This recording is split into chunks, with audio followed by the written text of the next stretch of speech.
Welcome to the Church Brand Guide podcast. My name is Michael Persad. This is the podcast where we want to serve you as your virtual communications director to provide clear communication strategy because we believe that confusion is the enemy of your vision. My hope is that this podcast is a help to you. There are 3 ways you can support this podcast. One is to subscribe. Second is to share it so other people can be helped by it. And the third way is to leave a review.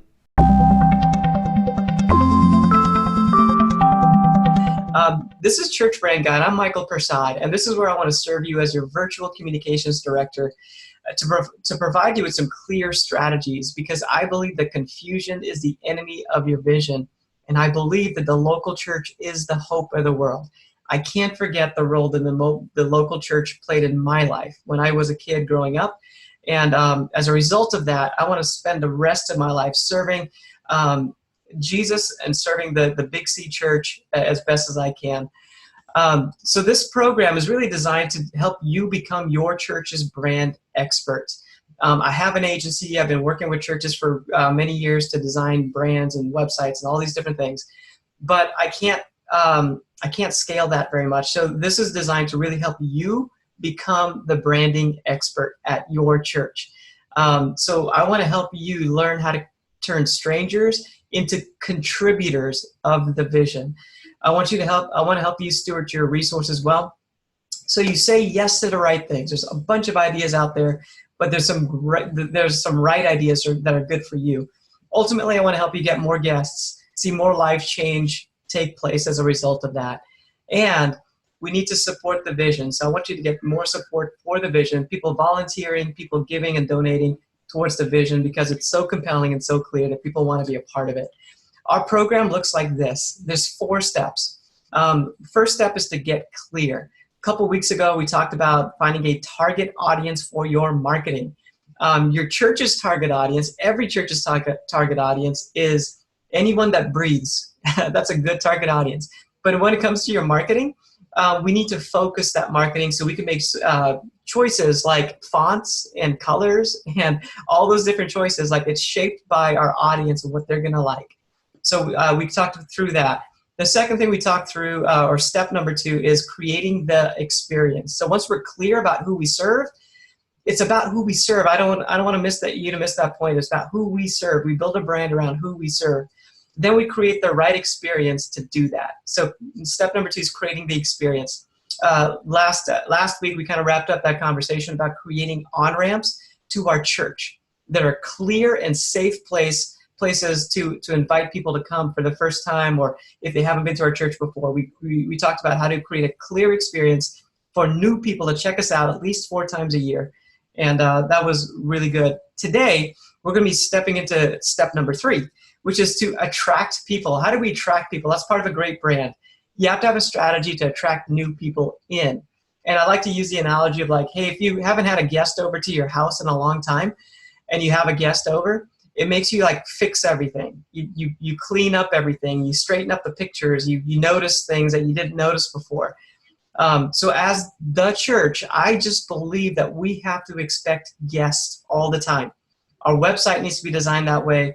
Our lobbies need to be designed that way.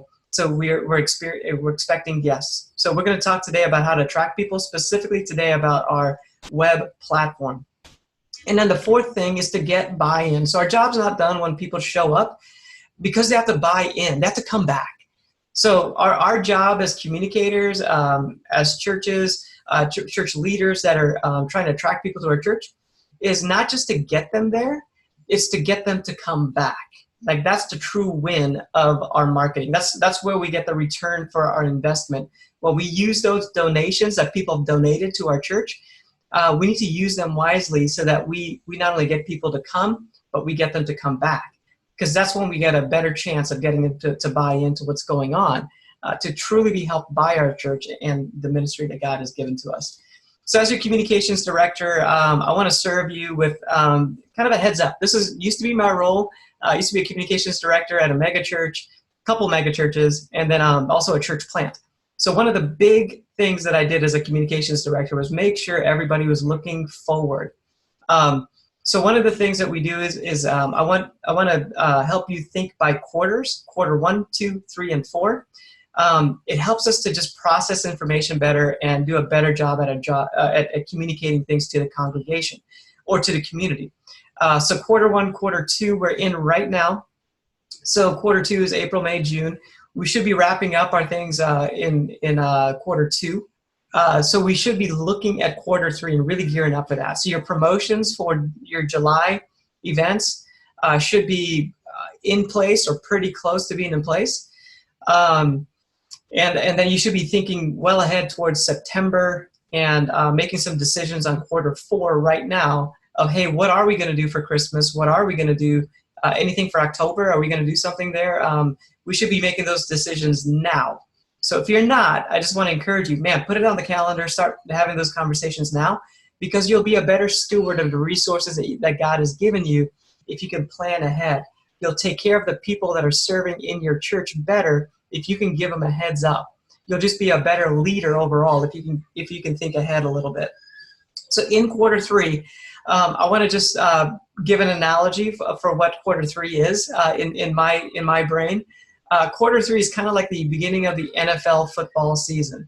Okay, July is training camp, August is the preseason games, and then September is the regular season. It kicks off the regular season. So in church world, I feel like quarter 3 kind of mimics that quite a bit. Right now we're in training camp. We're preparing, we're making decisions, we're coming up with a plan, those types of things. Next is August. August is preseason. Hey, let's get sharp. Let's get our stuff in order. Let's get our website updated or logo done. Let's have it in place. If you're going to do that, if you're going to paint the walls, let's paint the walls. If you're going to train people, train them.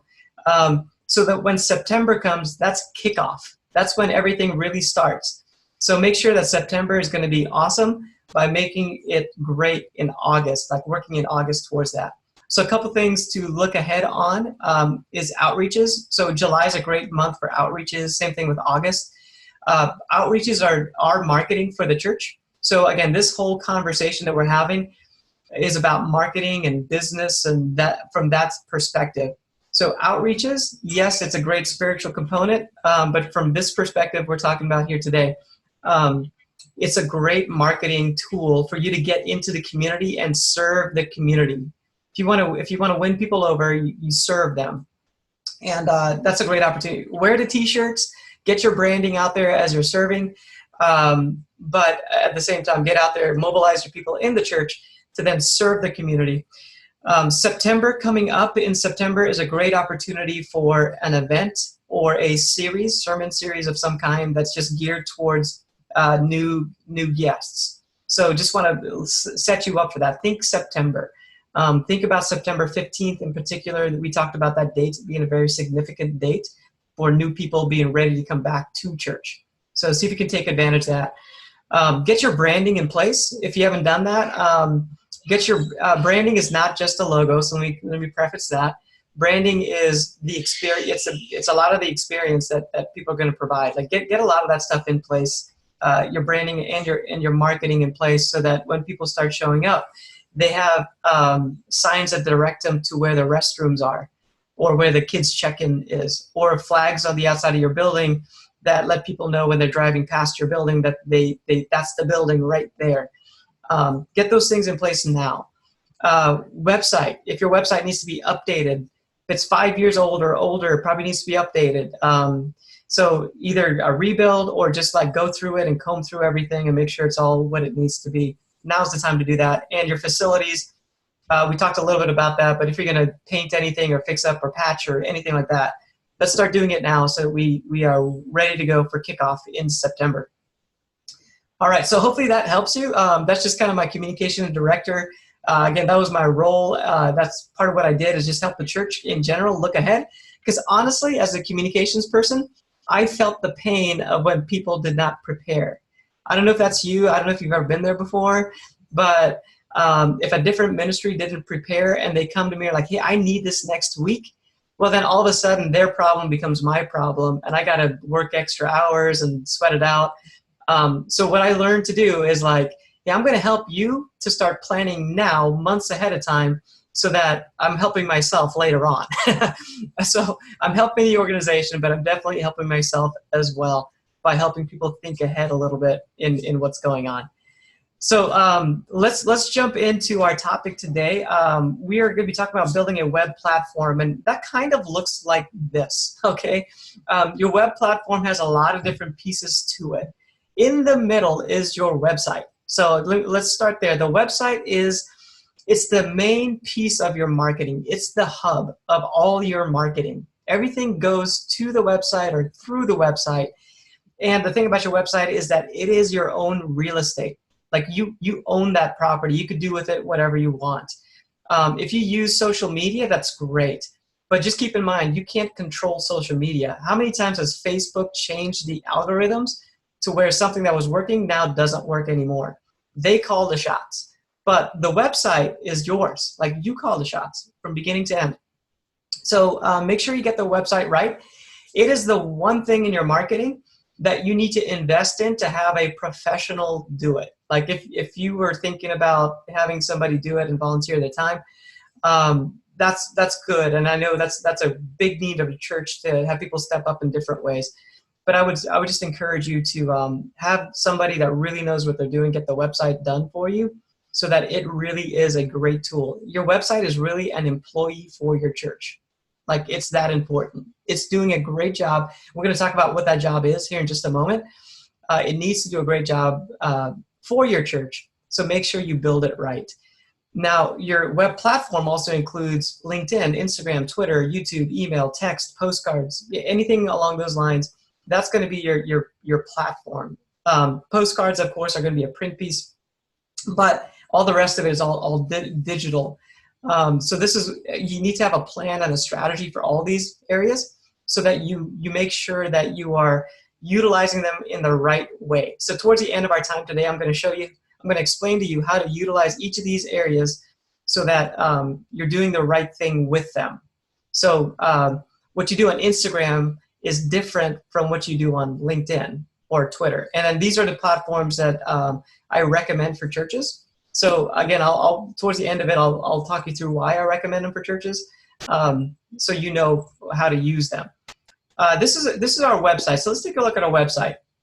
On the left-hand side, there's some pages that I recommend. So a lot of times what I want to do on this this program is to recommend things. It's not the only way to do it, but man, I want to guide you, and guides recommend things. So I want to recommend it to you. So on the left-hand side is a recommended menu structure for the pages you need on your website. That'll help. It's not for, well, let me pause there. Your website is primarily for the visitor checking you out for the first time.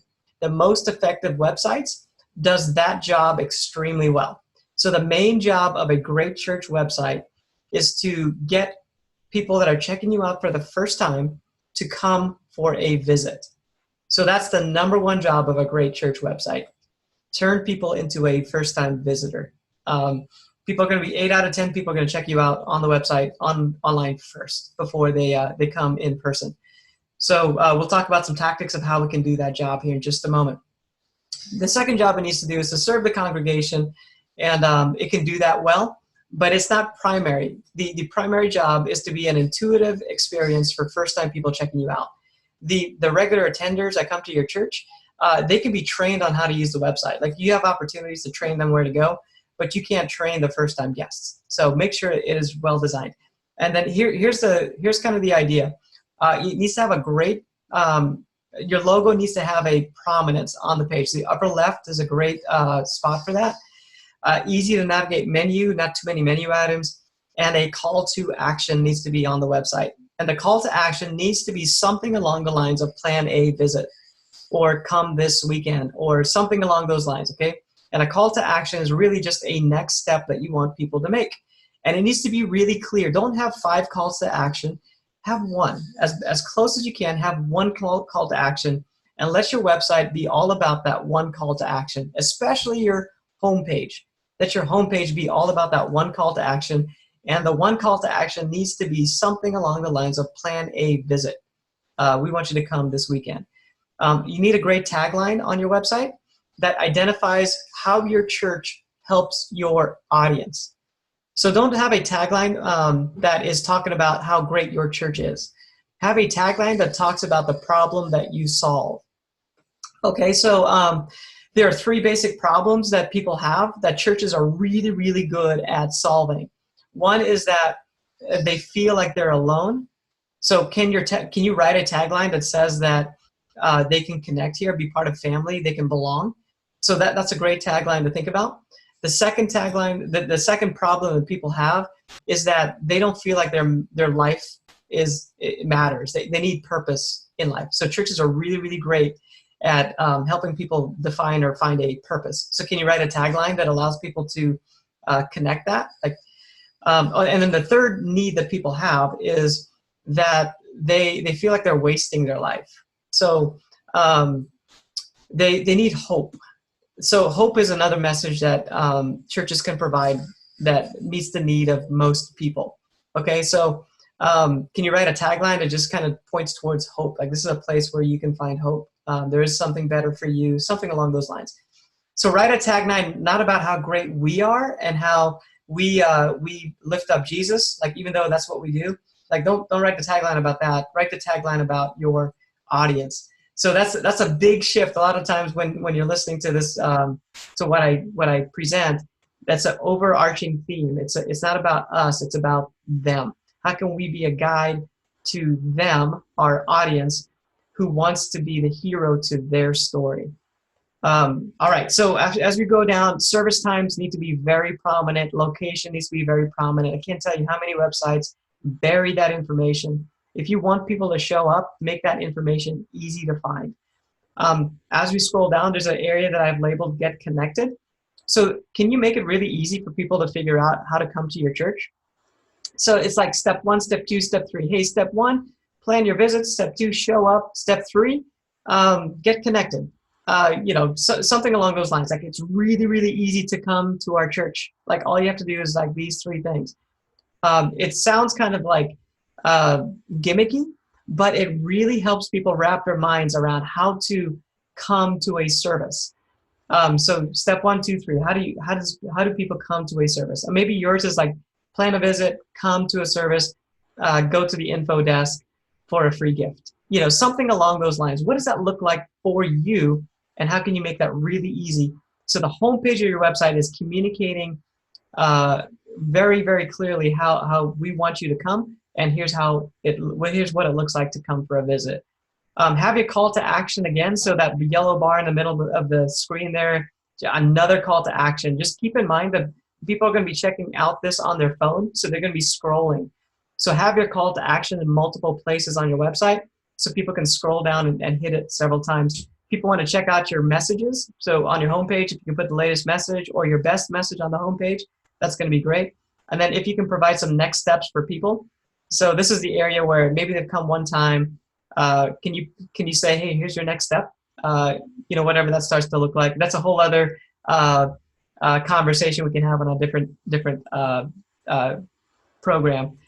So here's the other page that I want to show you. It's the plan a visit page. So have a page dedicated just to helping people make their first time visit.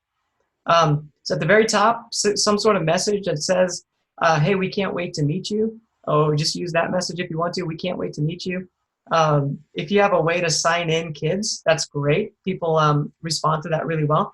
And it's almost like they've made a commitment to come. So it's kind of a nice tool. If you can have people sign in their kids ahead of time, if they have kids, it's a nice tool to use. An invitation video is a great idea. Maybe it's the pastor just saying, hey, come on, we want to show you around a little bit. It has B-roll of like the kids areas and the lobby. It helps people get comfortable. The biggest question that people have when they come to the church for the first time is, what do I wear? Going to church is like going to a wedding you're not invited to. So how can you bring down as many walls as possible so that people can make that decision to come? So show them the church, use video to do that. Service time and location, again, really prominent, easy to find. I have a section there for church culture. That's where I have basically it's a photo gallery just showing photography of the church experience. And then down below, I have a kids ministry area. So churches are really great at attracting young parents that have kids because they know they need something, they need help. I'm there right now, I need help. So if we can communicate to people that, hey, we can help you out, let's do that. Kids ministry is a great way to do that. So highlight the kids ministry. Again, I want to make recommendations. It's not the only way to do it, but it's a great recommendation that we see work. And then again, towards the bottom of the page, I have your service times. Okay, this is the last page I want to point out on the website, then we'll move on. This is a connect page, or I just call it connect, but it's the page for the members or the regular attenders that go to your church. So what I'm recommending is basically all the website is designed for the guest, but have one little tab at the very top that says, maybe it says connect or something along those lines. It can be called something different, but don't be too clever with it. Call it pretty straightforward what it needs to be. And then everybody in the church just knows, hey, if you need anything, just go to the connect tab. So if you need our discipleship class, our next steps program, if you need to know about small groups, our discipleship, our Bible studies, prayer requests, anything like that, like just go to that connect tab and you can find it all there. And then make it really, really easy for people to find all that stuff all in one place. So you train the people, the regular attenders, to go to that connect tab. The rest of the website is made really simple for the guests to be able to navigate and learn about the church. All right, so that's overview of the website. Your about page is also super important, and I would also encourage you to have a great staff page. People want to know that you have leadership in place for their kids or their teenagers, or there's leadership in place for different aspects of their life. So take a photo, post it on your website, tell people who they don't have to be on paid staff, just this person's in charge of whatever area. That's actually a really nice marketing tool as well. Okay, let's talk about our other platforms online. Facebook, YouTube, Instagram, Twitter, LinkedIn. Those are the ones that I recommend for most churches. Facebook is kind of the king of all of them because Facebook is where just about everybody's on Facebook. And also, Facebook is the most value for your marketing. And I'll cover that here in just a moment. So Facebook's super important to use that just because everybody gets onto Facebook. So it's kind of the king of all of them. YouTube, extremely important to be on YouTube as well. It's the second biggest search engine behind Google. So you want to be able to be found. Churches have a really, really easy thing that they could put out there, which is their messages, their sermon messages. Just post those on YouTube, let people find them, tag them really well so people can find your messages. You can help people through the messages, and through the comments area below the video, make sure you invite them to come to church. Give them the address, phone number, website link, all the stuff they would need to then make a visit to come to your church. Instagram is great for reaching 35 and below, so it's the next generation coming up. Twitter, let me just explain a couple things about these channels so that we're all on the same page. So Facebook is the biggest. The way we use Facebook is that it's a laid-back platform for relaxed communication. Don't sell things on Facebook. Don't sell, hey, you should come to this event next Tuesday. Just mention things and build community. So Facebook, a good example, like let's say you have a picnic on Tuesday coming up. Don't sell, hey, Tuesday, 7 o'clock, be there. That's not good. Like, people don't like that on Facebook. That's not why people use Facebook.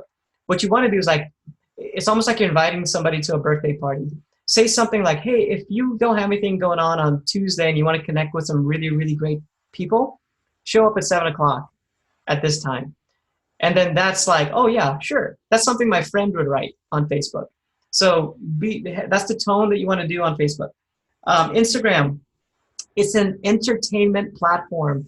So when you use Instagram, think it's a 35 and younger demographic that are on there. They want to be entertained. So post funny videos, post things that are going to be more entertaining on Instagram. You'll get the most traction out of that. Okay, so find the people that are really funny in your church, or people that are just really good at being entertained. You know the type of people, the extrovert type of people, and have them go to town with it. YouTube, we already covered. It's, hey, post your messages. Just have it as a search engine out there for your church. Twitter is to keep your community updated on the latest news regarding your church. So that's where you can make announcements and you can update people on things. Twitter is a great place where people like to find news and updates for things. And then LinkedIn allows you to build relationships with the business professionals in your community and with the city. So LinkedIn is something that most churches don't do, but I would recommend it just because it'll help you connect with the municipalities in your area and also the business leaders in your area, and they can see like what you're doing and hopefully help you do more of it. Here in South Florida, we're building some really great relationships with the city. It's part of our strategy. We want to serve this city. We want to serve the mayor. We want to serve the city council. We want to get as much as we can into the school district. So that's a great marketing tactic just to help you get the word out. They'll champion you as well. Like we just had a middle school, invite our Pastor Brandon, to go. And he shows up at the middle school for the graduation of the 8th graders. And the principal of the middle school was so appreciative that he showed up. And Pastor Brandon he arranged like free haircuts for the kids that are kind of low-income kids in the area. He's arranged for the teachers to get like a big goodie bag of like all the stuff for lunch. So he's done several things to serve that school in particular. So when he shows up at the graduation, the principal calls him up on the stage. Well, first of all, when he shows up, he has a seat next to the mayor of the city. And he's sitting in the front row next to the city council members. And then the principal calls him up and introduces him. Here's Pastor Brandon, who's investing into our school. And she gives him the microphone for him to say a few words. And he was unprepared for it, but he did a great job.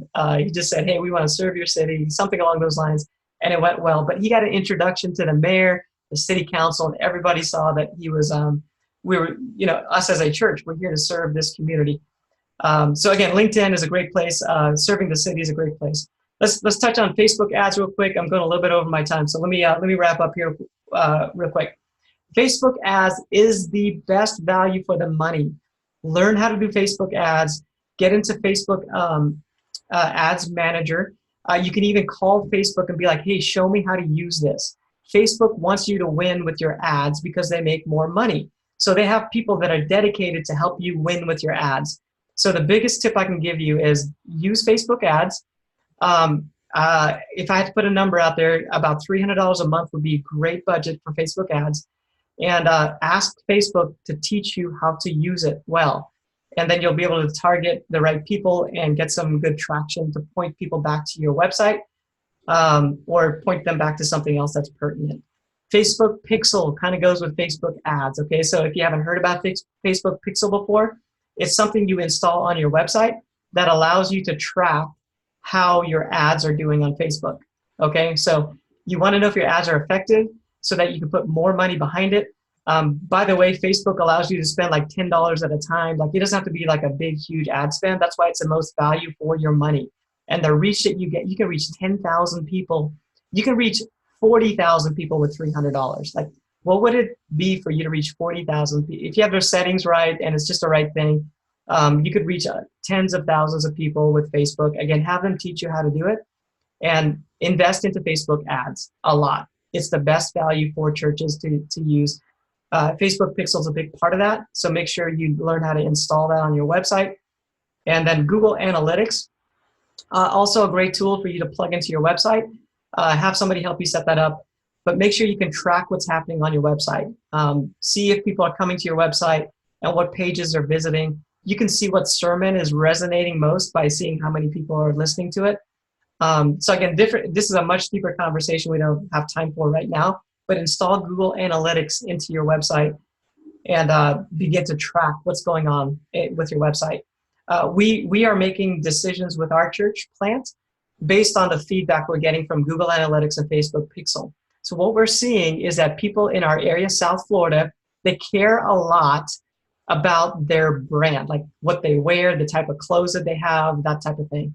So Pastor Brandon needs to wear certain types of clothes. It's not a suit, it's something different. So we're making decisions based on the feedback that we're getting. People in this area care a lot about kids and they want to help kids. So we know that, hey, we should probably have a back to school program or some kids stuff that we can invite people into to help serve this community. So anyway, really good stuff that we can see because of the analytics that we have plugged into the website. Email marketing is great. Collect email. Even if you don't know what to do with it, collect email. At every event, collect email. Have a database that you can put that into, an email program like MailChimp. There's a bunch of other ones out there. Maybe your database, Planning Center, or one of those other databases, has a way for you to capture email. Capture email. I'm telling you, like, start it now, and then in the future, you'll know what to do with it, okay? There's a bunch of tactics with emails that are gonna help you reach more people, but you got to start collecting that first. And then there's things called segmented lists, and then you can send out communications to people based on who they are and what they're interested in.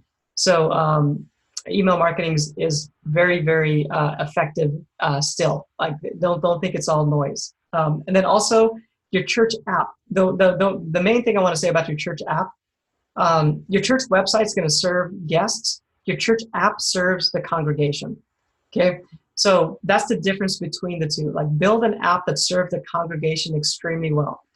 Help them find messages really easy. Help them give online very easily. Do push notifications to them for events and announcements. So keep in mind, with a church app, it's very heavily, the person that's going to download, like, you're asking a lot for somebody to download an app on their phone. So they're going to be bought into your church before they're going to do it. So they're going to be a congregation, like a regular attender. So build it for them. Have the focus and the clarity to build it for your congregation. And then build your website for the visitor. And between the two of them, you'll have a really great platform.